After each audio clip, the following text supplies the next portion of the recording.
Hello and Happy New Year and welcome to our premiere podcast. Today is Tuesday, January 3rd, 2017, and we are Poppy and Geoff Spencer, the Relational Experts. Thanks for listening to this podcast of Your Relationship Makeover. If you've tuned in, maybe you want something better. Perhaps you want to begin the new year by making your relationship a priority. I know we do. And Geoff and I welcome you. And welcome. The first thing I always like to do whenever we're speaking to anybody is to give some background here. Our credentials. Why are we the ones to talk to you about your relationship? What makes us special? Well, the thing that makes us, we think, most special was our journey, our relationship. Poppy was my college sweetheart. 38 years ago, we were at a beautiful little spot, Rollins College in Winter Park, Florida. And we were madly in love. I, a junior, Poppy, a senior. And we dated the entire school year. And unfortunately, neither of us had the overall emotional maturity, the communication skills to navigate that transition, the end of the school year when Poppy would be moving on to adult life and going on to Milwaukee, where she was from, to start a new career. And I was coming back for another year of school. And we've actually honed it down to two words. Two words could have saved us. Because Poppy asked me one day before we broke up, what's going to happen next year? Now, if she'd said what's going to happen to us, I might have, in my rocket fast 21-year-old mind that I had as a guy at that age, said, oh, hey, she wants to talk about a future. I better think of some things I want to do to make sure I stay in touch. And I was making assumptions, which we will get to later, which bad is thing to do. A really bad thing for any relationship.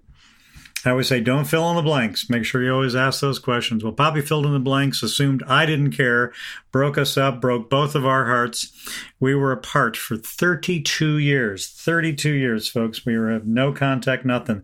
Poppy had searched for me 3 different times. I hadn't known that until one day I randomly, out of the clear blue, decided to just kind of think about Poppy and look her up, wonder what had happened to that wonderful girl, and discovered that she was thinking about me. I found her website, found her phone number, called. She said that she'd been looking for me, thinking about me, didn't want to break up, was so sorry that it happened, sorry she broke my heart.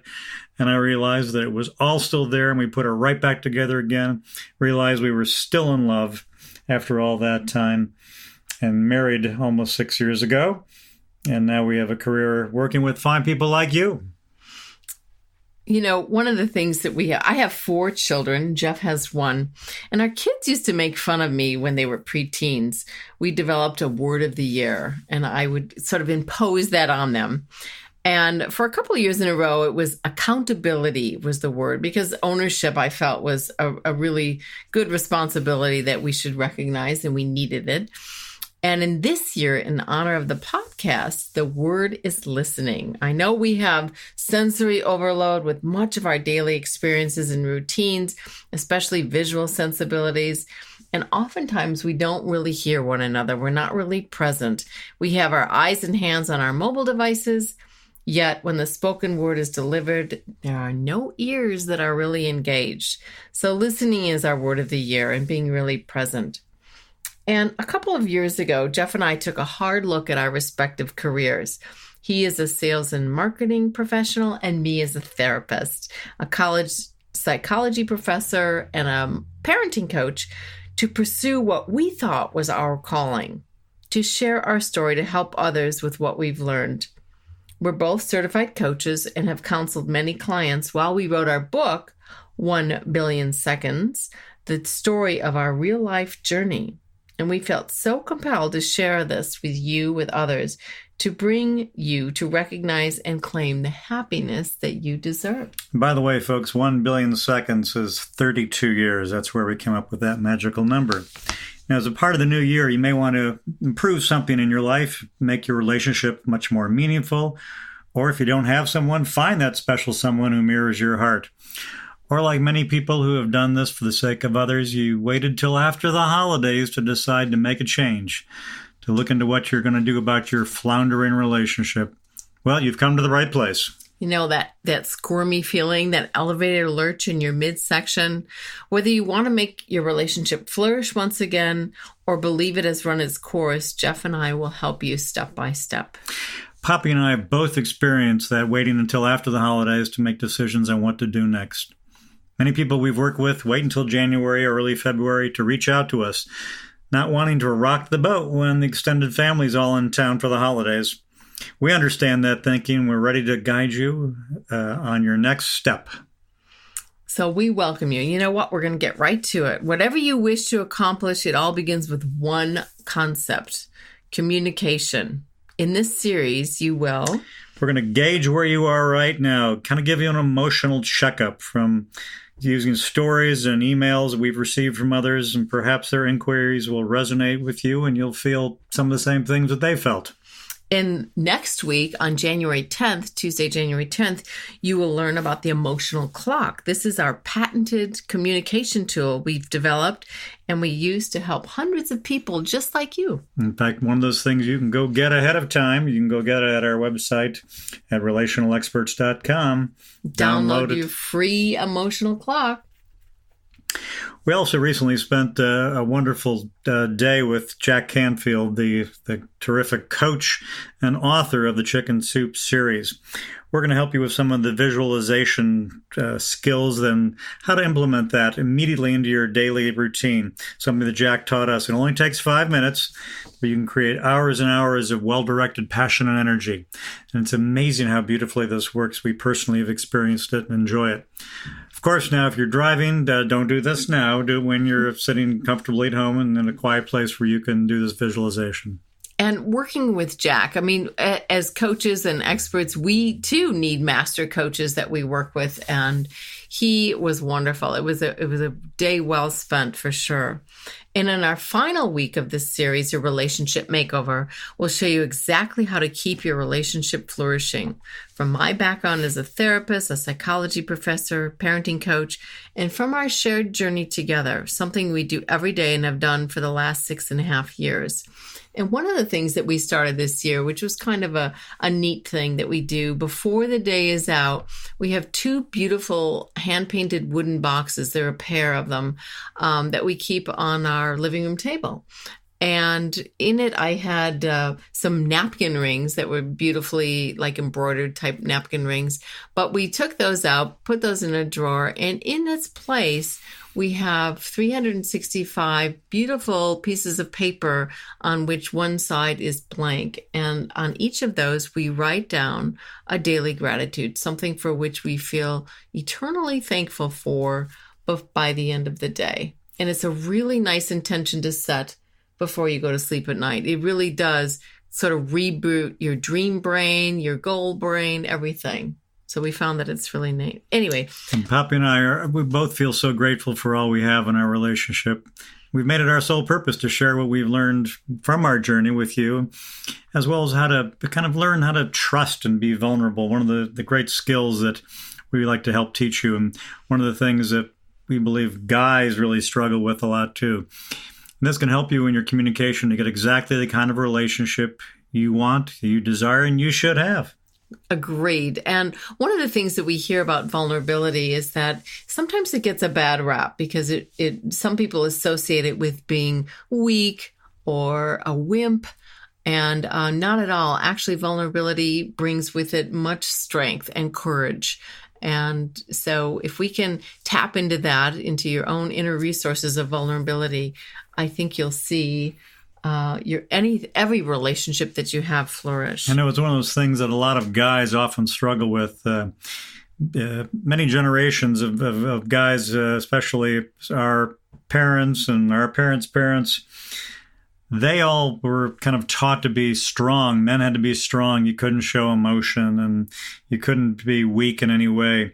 Vulnerability does not at all equate to weakness. In fact, if anything, it equates to great emotional strength and great courage that you are willing to open up and share what you're really feeling.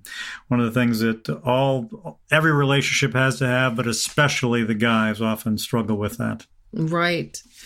And whether it's your significant child or significant other, a child, a parent, a sibling, or a coworker, we're here to support you, and we'll give you specific words and behavior to say or do or text or not say or do or text to make your relationship flourish.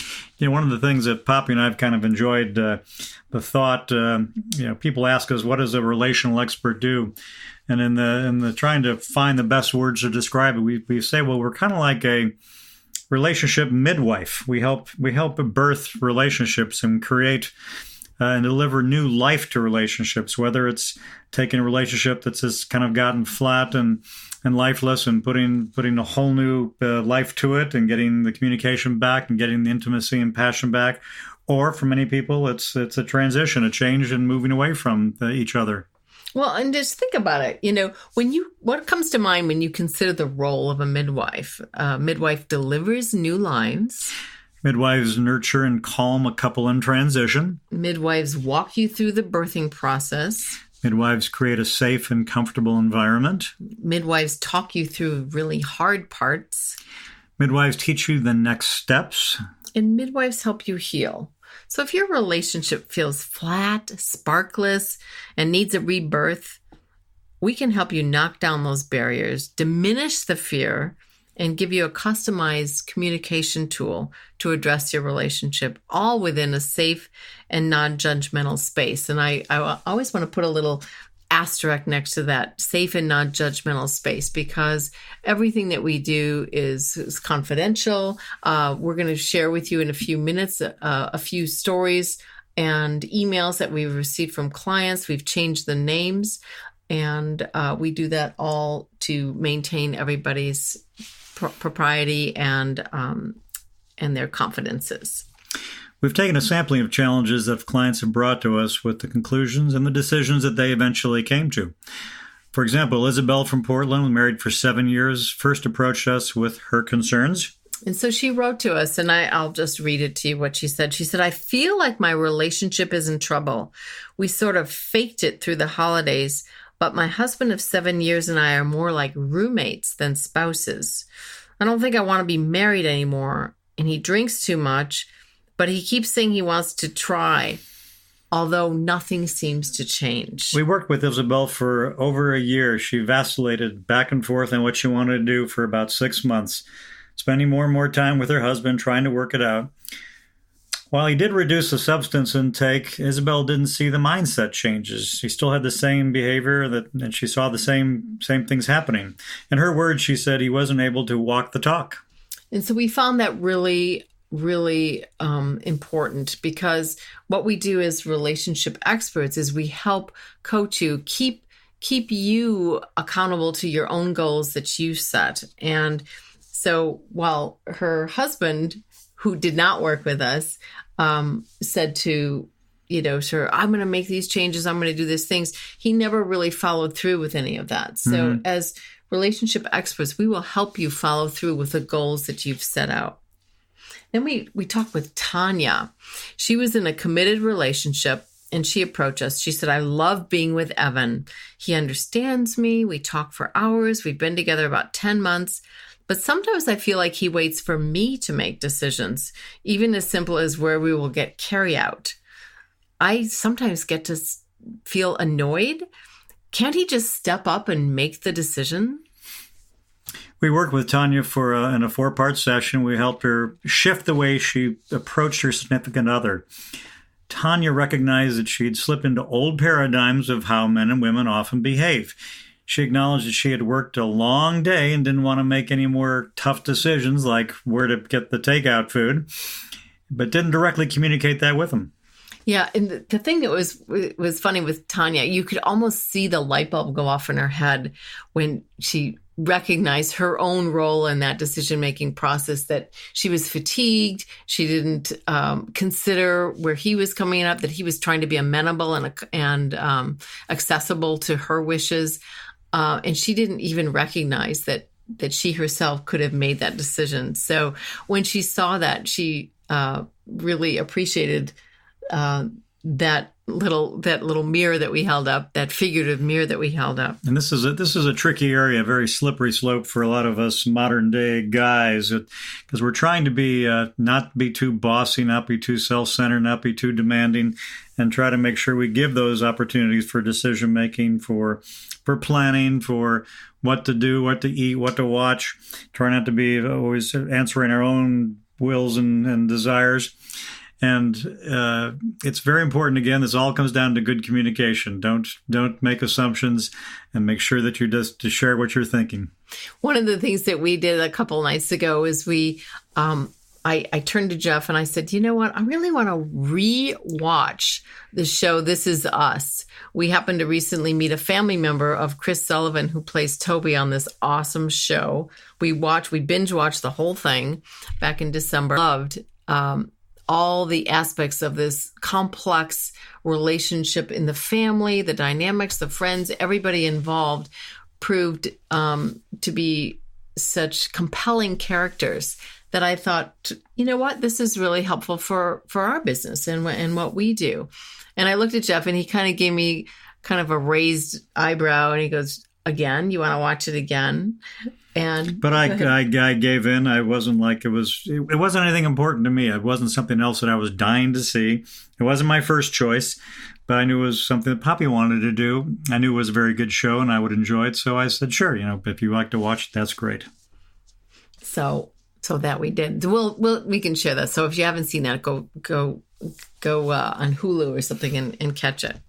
Poppy and I also held an all-day session with another client, a gentleman married for 22 years with a couple of kids in college, and Charlie chronicled his marriage from start to finish, one long day. We spent a long, tough day. There were pros and cons that he acknowledged, that while the intimate life was kind of gone and not fulfilling, and there wasn't much great love anymore, he made the decision to remain in his marriage. The idea of divorce was out of the question for him. He felt being together and having this family stay together was most important. And you know what? This is a distinction that we've made many times with people that said, well, what's the difference between what you do and a therapist? And one of our other master coaches, Dr. Dave Kruger, who we took our certification classes with for New Life Story certified coaches, imparted this to us. He said, you know what? He said, sometimes I like to look at therapists as archaeologists. They go and they look into the past and they examine all of the things that happened in your life experiences. And he said, but for coaches, I like to think of them as architects because they build going forward. They take from what you have and they build something and get immediate results and get, desired results. And so that's where we are. We're always looking to make those changes that you choose. And although not being in a fulfilling relationship with a spouse would not be something that we would necessarily, agree to, certainly we would support Charlie, and that's what we did. Yeah, many folks make that decision. There's many other things that might be behind the decision, that there's social aspects, financial aspects. Yeah, and so with Charlie, we weren't attached to the outcome. We just wanted to make sure that Charlie, our clients, had his needs met. So when he poured out his heart to us, he shared that he lived in a roommate type of a relationship. We worked with what we had to make the best of it. We guided Charlie to embrace the aspects of his relationship that were rewarding to him, focus on the positives. And when he shared with us that the idea of family meant more to him than anything else, we helped him appreciate that as much as, relishing the times together with his son and daughter in college. We said, okay, go to support their games. If you can go to one of their athletic games, any way that they could do that he could keep bringing in family into his well-being. That's what we did. Yeah, and the idea of staying together for the sake of kids is something we like to guide couples always on a case-by-case basis. In Charlie's case, it resonated with him to stay. There are many folks this is always a hotly debated topic, the idea of staying together for the sake of the kids.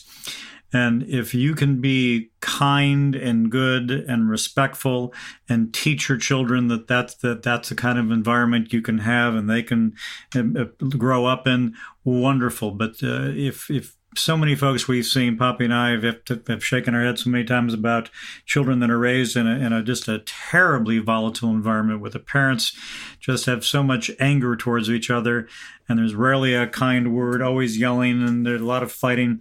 And it's something that when that kind of environment is the case, it's probably best that the parents aren't together, that the children are able to see parents on their best behaviors if they're separated. So we often say, staying together for the sake of the kids isn't good if you can't make it right.